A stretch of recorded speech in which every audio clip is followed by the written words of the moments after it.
Right guys, I'm just going to run through some end-to-end testing basically. That'll be your figure of eight test. So what I'm going to do, it's a bit short here, you know when the ladders are the wrong heights really, they're in between, but on my socket circuit, which is going to be this one here, basically I have two wires in it. So on your sockets it creates basically like a daisy chain, and it'll come back to the board at the centre spot. Obviously I should have two here, and two here. They still correspond numbers wise. And basically what I'm going to do is I'm going to whip them out and I'm going to do something called continuity test on them. And that will tell me if my ring is intact. So we'll get into that and I'll show you how I'm doing that. Alright, so I'll walk you through the next step.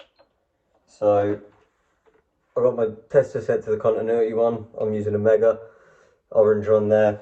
I'm just going to null my leads out. So basically the resistance in the leads is going to be taken off, so it gives me a more accurate reading. So that is a 0.20. And then basically I just click this little button up here, nulls them out. And now what we're going to do is we're going to go between our R1s together, R2s together, RNs together, or live neutral there.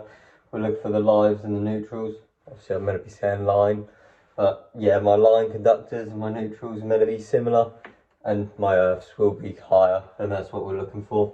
So I'll just go and I'll put my probes on the end.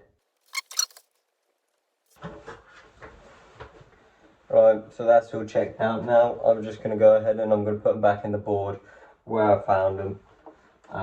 Obviously it ain't the neatest board, but luckily they're all labelled the same, so it works out quite nicely. But that's your end-to-end tests when you're doing your EICRs or your whatever you're doing and you need to do an end-to-end test. That would be how you do them.